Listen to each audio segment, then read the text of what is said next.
Why do people keep choosing to join the United States Marine Corps? It's quite literally a tale that goes back as far as time, back when they were just getting drafted to go into the Marine Corps. It was wild to think that you wanted to choose the Marines. That's no longer the case. People are flocking to the Marine Corps, and that's proven because the United States Marine Corps is the only branch that continues time after time to make its recruiting mission. Now, I think that is one of maybe two things, and that's in fact the Marine Corps recruiters are going out there and getting it and convincing and bringing the individuals to the office and showing them the opportunities, unlike any other branch that the United States of America has to offer. And then there's the second option, and that's that people just want to be a United States Marine. But why? You got the longest boot camp there is, the hardest, both physically and mentally. As Marines, we're the smallest branch in the American government. And being in the smallest branch, you're expected to do more with less funding, less supplies, less resources in general. But here on the After Action podcast, we're about to deep dive into all of this information to make sure that you're informed. We got 3 people with Marine Corps recruiting experience that totals over 15 years. We going unfiltered and unscripted. Here we go. If I'm speaking honestly, in my very own humble opinion, it's simple. It's because the Marines are the varsity team. Like if you put it into high school sports or collegiate sports or whatever, the Marines are the ones that are on the field and the other branches are the ones that are sitting on the bench. Is really as simple as that. And people want to be a part of that. We walk around in our uniforms, our service, our dress uniforms, and we attract eyes. People look at us. People are like, man, that's eye candy right there. Whereas, some of the other services, they're looking at, them walking around in their camis and whatnot, which, yeah, we got camis too, but it's like, why are those guys so dressed up? Like, that's different. I kind of want to learn about that a little bit. And you got any opinions on why you think that people are, I don't know if it's people are attracted to the Marines or the recruiters are doing better or people just want to serve as Marines? Like, what's your thoughts on all of this? Man, honestly, I think it's like the reputation, like the lore that we've had of things that we've done in past, like wars, kind of just how, like you said, how we present ourselves, man. Like we don't walk, look, talk, we like anybody else. Like we're different. We're honestly a different breed. And as much as we try to blend in, we really stand out above all others. Whether that's just the way the Marine Corps, wanted us to be, or that's just how we exhibit our personalities through being Marines. So I think it has to do with that. And they realize we are not the same. We talked about it in previous podcasts where, man, it's not really a job. People will say, oh, I went to the military for a job. But when you become a Marine, you accept that lifestyle. You know what I mean? Like you become a Marine, you become that spirit from the past, that what other people presented themselves. Like you want to continue to be the badass. Like that's honestly what it is. People think of Marines, they think of these badass, these hard chargers, these killers, these tatted up, ruthless aggression guys. No matter what we do, whether that's admin, whether it's aviation ops, ground side, like people understand, like no matter what job we have, Marines all really act the same. And I think that's the unique part of it. You know what I mean? Like you really, until you ask a Marine what their actual job is, like you will not be able to tell the difference from who to who. And I think that's what really kind of like captivates people into wanting to be in the Marines, why they seek us out. You know what I mean? Because just think about it. Whenever we go to like fairs or anything like that, and we're there with the Army, the Air Force, the Navy, they got all this elaborate stuff. And what do we have? We have a pull-up bar and a blow-up DI. You know what I mean? But people want that. We're over there yelling at them like, hey, come do pull-ups, be macho, big arms, whatever the case is, like get up and do pull-ups. And that's how we're getting people. We're not here with fancy equipment. Like we're in your face. We have this aggression. We have this intensity to us. And I think that just kind of draws people into wanting to like, hey, what are they about? Like, why are they so different? Why don't they have this fancy stuff? Why are people just so attracted into being Marines? And I think it's just what we represent, man. Like we represent clean cut, ruthless aggression people. But we're professional. We're very professional. I think that's what they like. We can kind of be the best of both worlds, in my opinion. I don't know what you think, Lou. What do you think about that? Man, I gotta follow that up. That was so good. But very well said, Ed. I mean, if anything to add to everything you just said, from a recruiting aspect of things, is some people might look at it and say, well, y'all's mission is lower when it comes to like the numbers part of it, but we're also the most selective. Like there's kids that we can't work that we pass off to other branches all the time. Back when we were recruiting, there was a tattoo policy in place. If you can't cover the tattoo with your full arm, and all this and that is different now. So in that sense, I guess the the numbers might have been affected in a positive way now, but needless to say, it's the things that people see, right? It's like, oh, I can't. Why are they so selective? Why can't anybody just get into that, right? There's something to be said about people wanting to be a part of something that's exclusive, right? Let's just sit here and analyze just things in general. Like, do we want the thing that everybody has, or do we want the thing that nobody can have? Right. Yeah. That's what the Marines. That's what the Marines is to me. It's like everybody wants it, and everybody can get it. That's so accurate. I mean, to kind of caveat off of both of you guys, like I remember going to like these fairs and whatnot out there in New York, and like Ant said, we got a pull-up bar, we got some sheets for people to fill out, waivers to get on the pull-up bar, but really we gonna call up all those people, and we got an inflatable DI drill instructor, kind of like to help attract attention. But we'll go out there and we're so limited on supplies, we'll run out of prizes to give, like, or swag or whatever. Meanwhile, we're set up right next to the Army, who's got a whole trailer out there. Let's take this virtual tour and all these big screens inside of this bus. Everybody wants to get in there, they want to check all that stuff out. We don't have any of that. But what we do have are recruiters that are on the bag or on a mission letter. And as Marines, we strive to complete our mission, regardless of what that is. And so it doesn't matter the odds that we're up against. And when you put your recruiter hat on, your odds are against the other branches that you're competing against. We're both competing against each other for the same exact kid or the same exact kids or applicants or whatever. So it's really like the choice is out of our hands. We consider ourselves the varsity team, but are we going to win like the varsity team? And that's kind of what it like boils down to. And I would also say that when we're speaking with these applicants, I don't know much about what the other services recruiting school is like. But what I can say is that the Marine Corps recruiting school is one of the hardest schools in the United States Marine Corps. And obviously not physically hard, but just because we're a Marine, that doesn't mean that we're comfortable with public speaking. Or maybe we are comfortable with public speaking, but it's me, a Marine, addressing other Marines. But now we're being taught to speak to civilians, parents, 17, 18, 16, 20-year-old young men and women. And that's way different because now you're getting a little bit, political and, we had a Marine come in here and say this, like he's wrong for that. So that is hard. And I mean, you come and you take what they teach you from the schoolhouse and you apply it out there on the streets of whatever city you're located in.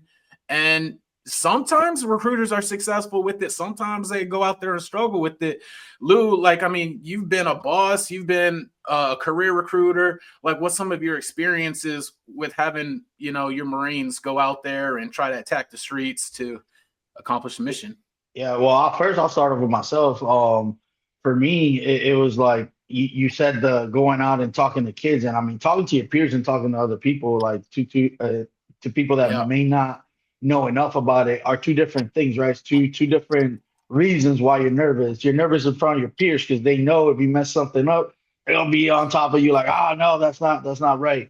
And then with these kids, it's more about getting them to buy in, getting them engaged. Like, we all know when we're in front doing a presentation, you're looking for body language, observing, right? And if you see somebody disengaged, in the back of my head, I'm thinking like, damn, how can I get this kid to bite or so you're trying to think while talking, and it's not easy to do. So as far as the engagement piece, that's definitely something that's tough to do. So recruiting school really does a good job of prepping us to kind of like battle some of those things, but it also has to do with that Marine mindset, right? It's like, I'm not going to let something stop me from what my objective is. So I think more times than not, the reason we're persevering, we're making our recruiting mission compared to some of these other branches, and we're showing the value of the Marine Corps to these kids, and they're picking us over some of these other branches when they do that, is because they really see how much we care, how much we know, and how we present ourselves. You know, I compare it to in today's day and age to college sports. You know, the Army can be the big D1 program that throws all this money at you, but I'm the small school that not everybody can get into. And I'm gonna give you tools that are gonna be more valuable than that upfront money in the long run. You know, it's all about what's more important to you at that point. I also think about it in the sense where it's like that we go to the schoolhouse to learn how to be a Marine Corps recruiter, but what they don't necessarily teach us is how to adapt to our atmosphere and where they send us. You know, I mean, Ant's from Texas, he gets sent to upstate New York. Like, Ant ain't never been to New York before that. Nope. I had never been to New York before that. In fact, when I found out I was going to New York, I thought the only New York there was New York City.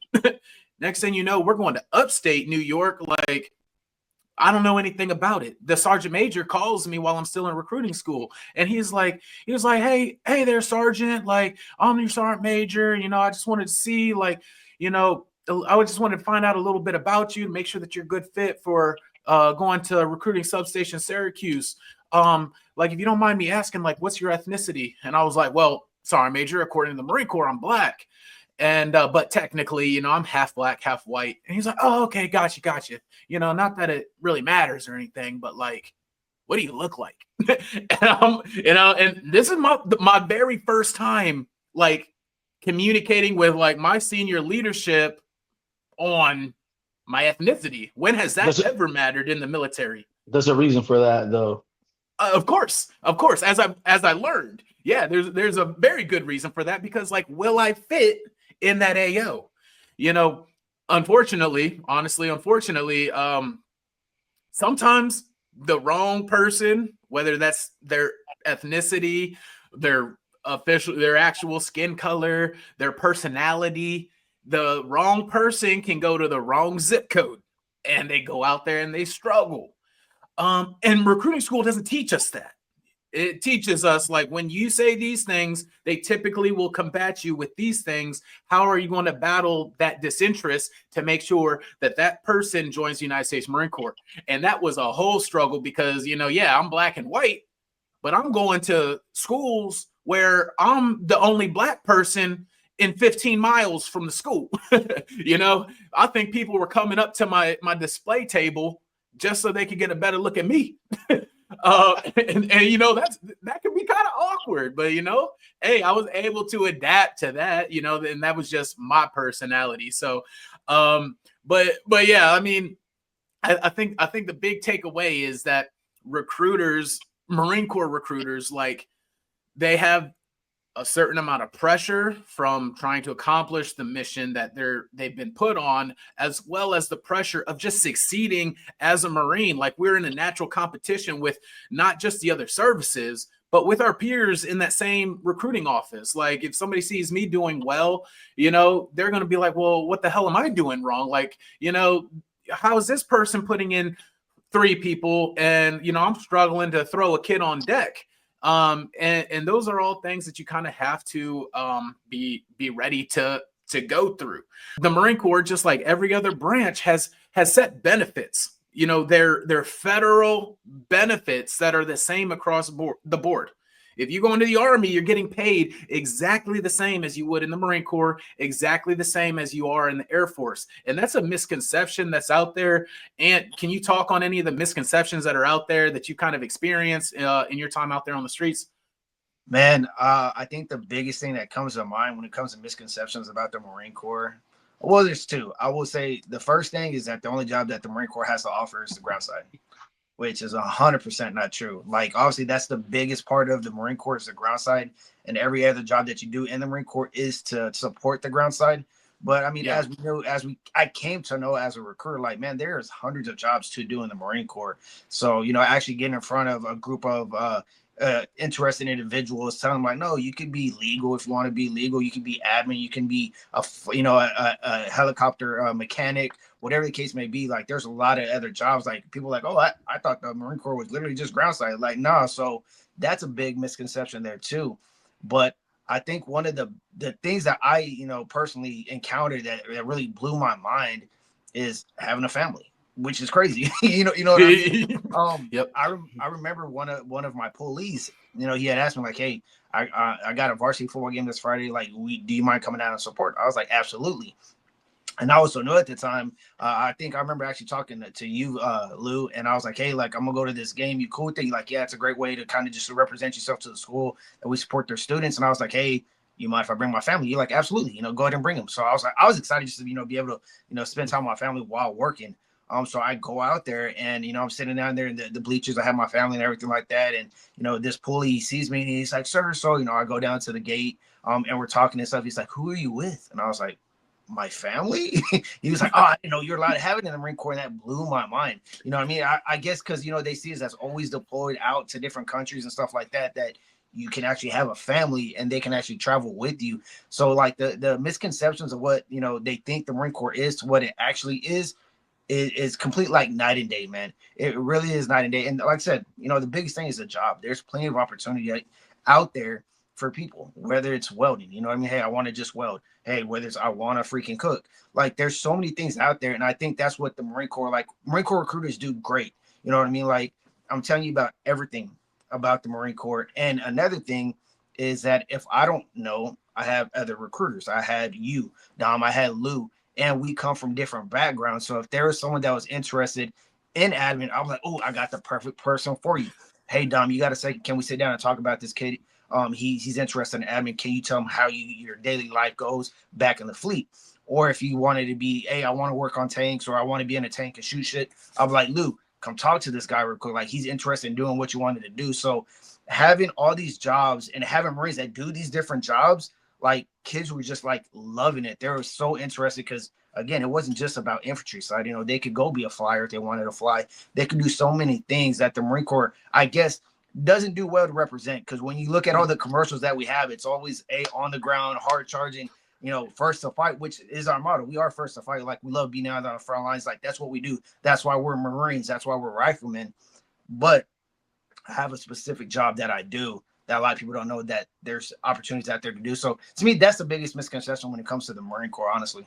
Just to clarify on what he was saying at the beginning of that, like when he was mentioning the ground side, I mean, there's a lot of elements that go to the ground side, but I think what he was alluding to is people think that when you come into the Marine Corps, you're going to go out there, you're going to get shot at regardless of your job. You're going to be in the infantry, right? And that is a huge misconception. As a matter of fact, from my experience on recruiting duty, like, yeah, we have infantry jobs, but those jobs get snatched. A lot of people want to come to the Marine Corps to do the infantry because we're the varsity team. If you're going out there into combat, of course you want your peers around you to be on the varsity team. That's the closest way to be able to win. You know what I mean? Like, this isn't basketball where it's just like a superstar and a couple of supporting roles. Like, no, you want everybody on point if you're going into something like the infantry. And that's the Marine Corps. The caveat to all of that is, just like every job in the Marine Corps, there's only a limited supply of each job for each fiscal year, so on and so forth. So Marine Corps recruiters, we're not going out there just trying to force everybody onto infantry. Like that honestly, that couldn't be further from the truth. And another one of the things that I think that we do really well to combat like other services, I'm just going to say the Army, whatever, but it's all of the services, is the other branches, oftentimes when they meet with these kids, they'll be like, I'll put you on this contract because they think that it sounds appeasing. And then they'll be like, I'll give you this bonus. And by the time that you're graduated, you're going to have a brand new Charger with a low interest rate and this and that. It ain't like that in the Marines. Like, do you want to be a Marine or not? Well, I do, but the Army is offering me this bonus. All right, we'll go over there. Yep. Like, go over there. I'll walk you over there. hey, big dog, like you said you got this, and you got this for him. He said he wants that. And like a lot of times, as recruiters, Marine recruiters, like a kid will say something like that, and it's almost like we truly don't hand out bonus. We have some bonuses, but we don't hand them out like that. Yep. And Not so you selling. almost got to challenge the kid. Yep. You want to be a Marine or not? Because if you don't want to be a Marine, like you can go ahead and go, because I'm not going to give you a bonus just so you can be a Marine like everybody else up in this office. That ain't how it works. You get the bonus for doing good. That's the way that I looked at it. What about you, Lou? I agree with what you guys are saying. I think that on the topic of like sitting down, right? Other branches don't do a presentation how we do it. Before we sit down and talk about jobs, our presentation revolves around getting to know you, getting to know your wants, your needs, and what you currently plan on doing on getting them, which more times than not, you don't really have a plan. Fact.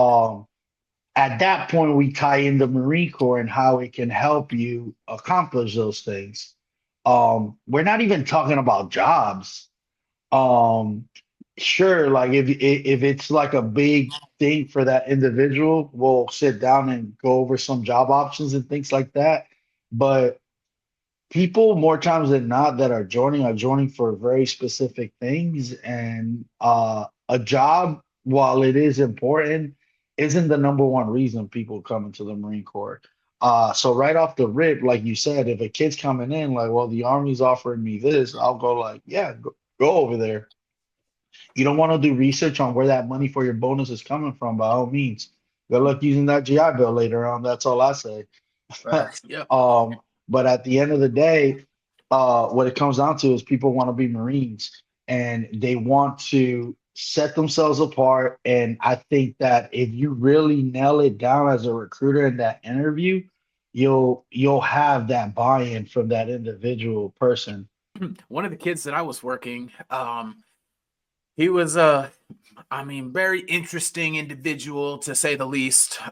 When I was going through the interview with him, he kind of knew he wanted to go into the military. He wasn't sold on which branch to go into or anything like that. But as we're going through like those stages that Lou was just mentioning, we're building rapport. We're getting to know the young man or the young woman. We're understanding what's important to them. And as we're going through those steps, we kind of get an understanding of like what's important to them. How do they react to certain situations and things like that? And that kind of gives you like an indicator of things that you can and you can't say to the kid, right? It's not about lying to the kid or anything like that. It's about how you relay the information that you're going to say regardless, right? So I had a young man who, he was, just a young, headstrong individual and, kind of cocky, whatever. And that's fine. Like, I don't care. I'm cocky. But he wanted to start talking to me about like, well, I don't think that, I'm going to do anything because, this or that. And I'm like explaining to him like, well, check it out, dude. Like you just told me like what your goals are. And you also just told me you have no way of reaching that goal. You got nothing set into place. And I've in the matter of 30 minutes that we've been talking, I literally just laid out a plan to you, steps that you're going to be taking to reach your goal. That was your goal. That was not something I made up for you. I'm just telling you how you're going to reach it. And I was able to do that in the 30 minutes that we've been talking. Well, I still don't think that I'm going to do it. I was like, all right, man, like if you're not about it, you're not about it, but you can go ahead and, be a little bitch and walk out of the office. Go. And he like stood up and, he's looking at me like, did this dude just call me a little bitch? And I'm just looking at him like, yeah, I just called you a little bitch. Like it was all in the eyes, right? He literally stood up. He was like looking at me. He was like, so you're telling me you don't want me to be a Marine? I was like, that's not what I said at all. I said, if you don't want to be a Marine, go ahead and go on with your life. Like, bro, if you want to be a little bitch, go. And he sat back down. He was like, nah, like I'm about to do this. I'm about to do this. I was like, well, then do it. Here's the form right here. And that was off of the rapport that I built. I could tell that he had that type of mentality where I could approach him like that. Like, I'm not saying like that was my normal recruiting like skit or whatever. You know, I'm not talking to everybody like that, but we do a very good job in the Marines of understanding the person sitting across from us. And I understood that some people just needed a push. Simple as that. The kid comes back to me like later on after he's been a poolee and everything like that. He's bringing me referrals. He's like, this guy's legit. I literally joined because he called me a bitch, you know, and I thought it was kind of funny, but I was like, hey, bro, like, you can't be telling everybody that. That was kind of between me and you. But yeah, I mean, different kids, they're gonna respond to things differently. And I think that ultimately, if people have an interest in serving, I think that the Marines is a great option for them because unlike some of these other branches, and I'm just saying, like, you have to decide for yourself, like, which branch you want to go into. I fully do believe that. If you sit down with me and only me, and you know right now that you want to be a Marine, hey, of course, I'm all for that. But if you're not exactly, you know, sure, you're a little bit interested, check out the other services. I'm not opposed to it. I'm not opposed to that at all. Like, in fact, because I, as a recruiter, like, I want you to join as soon as possible because, you know, I do, in fact, have a mission. If you want to explore your options, like, we will take you. Hey, like, hey, knock on the Navy's door. Hey, what's going on, brother? Like, I got this applicant here. He wanted to explore his options, whatever. And I just look at the kid and let him know, like, hey, just do me the one favor. After you meet with this person, come back and let me know how it went. Like, if you choose to go that route, that's fine. I just want to kind of understand why. Ultimately, I'm going to try to resell them, but that's kind of how it goes. More times than not, it's because we make ourselves relatable, and then when with Ant talking about him taking his family to the football game, it humanizes us. When you're able to do that with a kid, like they're in with a person really, because there's already so many fears of so many unknowns because it's the military and out of the military it's the Marines. Like, oh my God. Yeah. But when somebody can make you feel comfortable and relatable, and it's like, okay, he's like me and he's here and he made it. That makes you think that you can make it too. It starts building that confidence. But like you said, we'll walk them to these other offices, and our presentation is like unlike any other. So they're gonna be like, this dude doesn't even want to get to know me. They just start throwing money. They start throwing jobs at me without even knowing that I'm not interested in that field. So more times than not, those same kids that we walk down, they'll happily come back and be like, yeah, no, they're not for me. Like those people Yep. are crazy. I don't know what they're doing. Sometimes they would say, you know what, I think I'm gonna go with them because they got this job. But we didn't even talk about jobs. So that's an opportunity for us to resell. And then when we Facts. present that, you know, kids are just like blown because people out there like to what Ant was saying, we got the ground side. Marine Corps is the only branch that has all three: air, ground, and a sea, right? Yep. That's our emblem. So we do a little bit of everything, and we're around because we're wanted, not because we're needed. When you really sit there and analyze that, like, think about that, that's powerful. People want us, you know, we're not needed because we got the Army, we got the Air Force, we got the Navy, you know, and people will say, joke around there like, oh, y'all Department of the Navy. Like, yeah, the Mail Department, what's up? I want you, the viewers, to kind of visualize this. Like, when we sit down with an applicant, we are not just throwing random information out there. We're reading the person across from us. We're understanding what's important to them. And that's how we start our interview. We call it an interview, right? We are giving them the information of what's important to them first and foremost. We're letting them know how the Marine Corps can help them reach their goals. If this is your strength, this is how the Marine Corps can help. If this is your weakness, this is how the Marine Corps can help. But ultimately, when you sit down with a Marine Corps recruiter, because we already know the process of how the interview is going to go, it's just your responses that changes, you know, our responses to what you say. you can expect that an interview is going to take probably no less than an hour and a half, right? Because we are going that in depth. I've sat in interviews that have lasted 3 hours, you know, an hour and a half to maybe even like 3 hours. Lou was actually the person who taught me this, but I have a kid that comes up to me because I was at a high school and he's like, "Sir, this is exactly what I wanted to do. I wanted to do this all my life. I'm committed. I'm already 18 years old. I can sign all the paperwork. What do I need to bring so I can get into the Marine Corps as soon as possible?" I go back to my boss like, "You ain't going to believe it, boss, but I got one that's ready to go right now." He said he's going to come with all of his documents, this and that. And mind you, as recruiters, we're pretty tight on time. So I'm instantly thinking, brand new, yep, skipping past the interview, like boom, you know, I'm gonna tell him bringing in his documents. I'm gonna have him fill out the documents, and you know, we're gonna project him so that he can go to MEPS, the Military Interest Processing Station, and go and enlist. Lou was the one who was like, "Whoa, actually, you're gonna pump the brakes, and you're gonna throw the benefit tags at this kid. You're gonna, which means you're going to have a full interview with him." And I'm like, "Why? Like I could literally save that time and go find another interview." He's about it, but what we're doing is we are like stapling in the fact, like, this is what you want. You might know that this is your dream, but I'm here to double down on the fact that you are clear on what you want to do, because I don't want to enlist you just for you to decide a couple months later, like, that you want to back out. That's a very important step. And honestly, that might be one of the best lessons that I've learned in my time on recruiting duty. What about you, Ant? No, I think you're right. And you know, Lou was saying presentation. I like to say interest.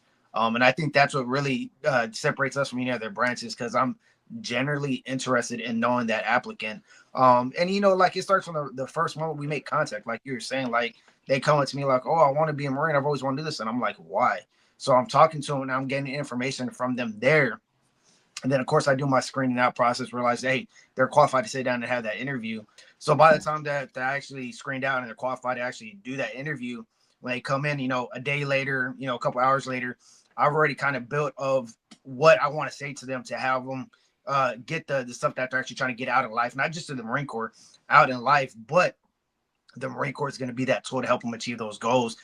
And I think that's why we are successful when it comes to recruiting, because you're not a number. That's a misconception right there, that recruiters are, hey, we only care about numbers and, you know, they're not people. No, like, I'm generally interested on how I can help you and tell you how the Marine Corps is going to be that tool to help you get where you want to in life. And like I said, like, I think I've done a good job. I've never lied to anybody I put into the Marine Corps. I still have like close contact with a lot of people I put into the Marine Corps. And if I don't, come talk to me about it. But like, seriously, I think that's the difference, is because we have general interest in these people. What do they want to do in life, and why the Marine Corps can be that tool to help them be successful. Honestly, I think that's the difference. To add to that too, you know, just a little story. Our applicants, when they come in, we ask all these pre-qualifying questions, right? Before we even get to this interview process, it's not like I can just show up and be like, "Hey, I'm interested. Let me join," right? We go down iCombat V, right, and find out a little bit of their medical history, their moral background, drugs, all that stuff, to see if they're even qualified to be a Marine. Once we ask those questions, we then put them on a quick 30-minute test, roughly, which checks their basic knowledge and word knowledge, paragraph comprehension, arithmetic, reasoning, and just general math, things that up to that point in your life you should know. And you know, some people, you know, would kill it, some people would just pass it, and then some people would fail. And sometimes we're on such a crunch, or the person just shows such a genuine interest. I think we can all attest to this, where like the minimum score to pass in this thing is a 31. But we, from personal experience, if a kid gets just below that, they typically can get 10 points higher than that on the real thing, because there's other areas where they can bring their score up. So typically, if somebody's in the ballpark of this passing, we'll sit down and interview them. And what would blow my mind is when I'm sitting there and I'm talking to them, going over all these options, and somebody would say, Yeah, no, no, I don't want to do this. It's like, first of all, motherfucker, you ain't even qualified to be talking to me right now. I took all this time to just present you all this great information on how I can actually change your life because you ain't doing shit with it. And one of those things that happened was just that. I did that. And it's like, I told the kid, like, you know, you didn't pass this test, right? Like, you tell him, like, you know, 2 + 2 ain't 5, big dog. That type of stuff. And like, but going back to what Dom said is like that rapport build, right? I knew I can talk to this person that way, and it's just like, damn, like, you know, it made him think like, damn, you know, what am I doing with my life? I ain't shit. And you know, then he really sat there and analyzed all the things we talked about, and you know, he joined, like he passed his test, you know, we helped him study, all that stuff. But it just goes to show, like, too, like, to even get to that interview process, it's a lot of things that go into it.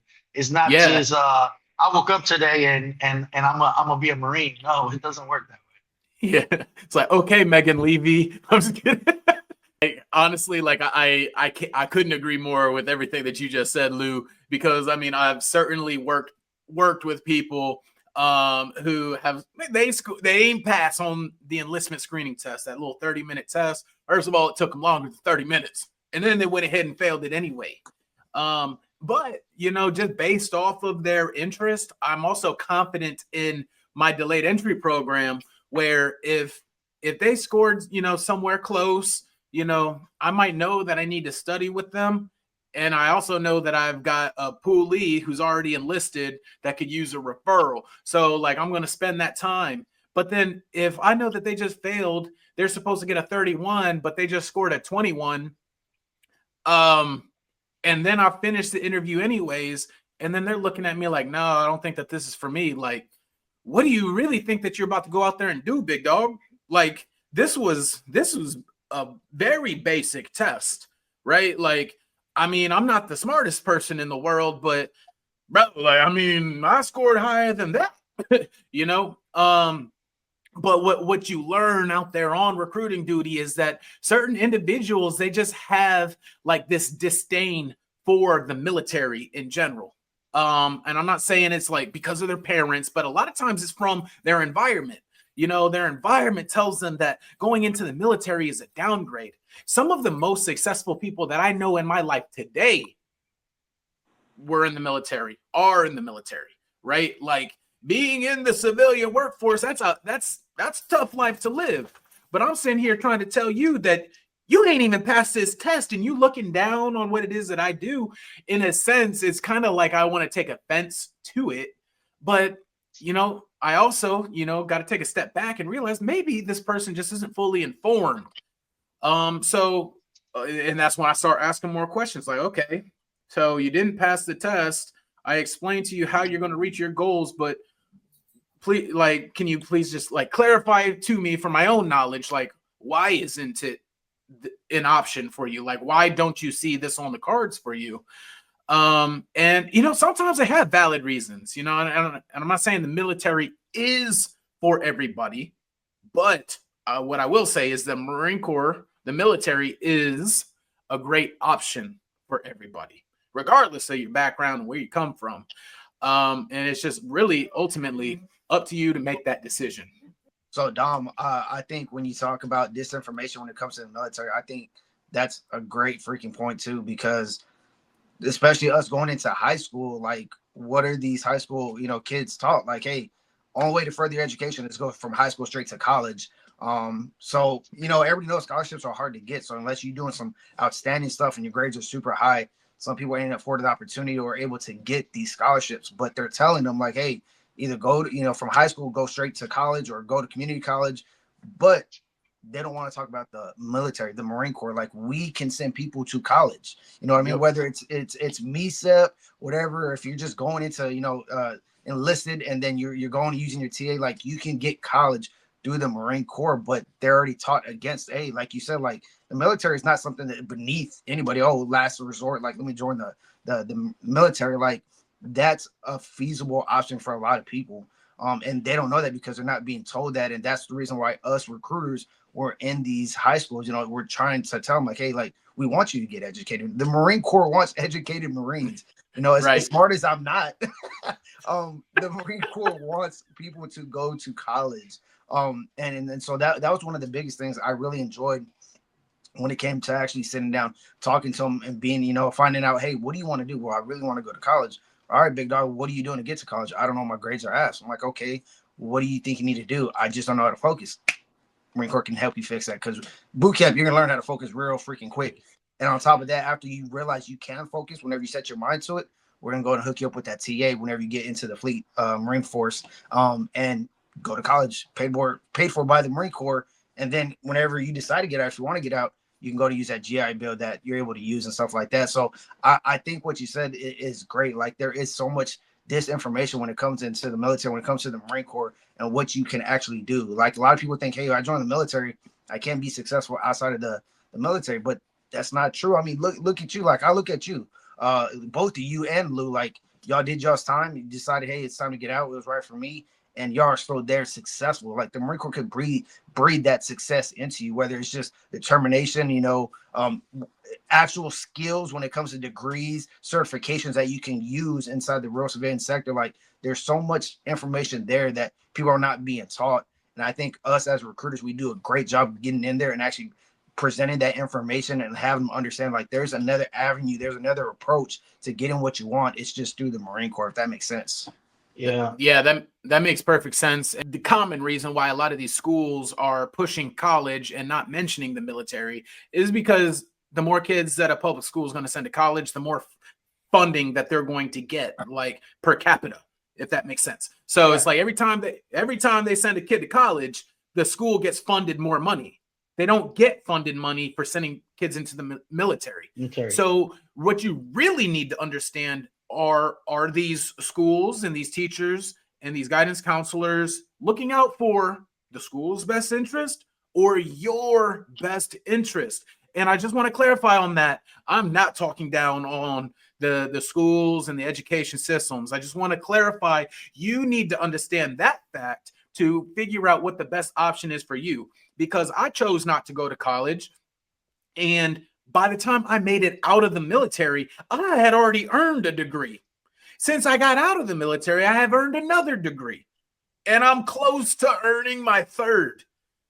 I didn't go to college straight out of high school. And that was just a simple decision that I made. So I just want to make sure that that's clear to the people. I might have to go ahead and move this to the front of the thing, because that's an important thing that I think that a lot of people need to understand.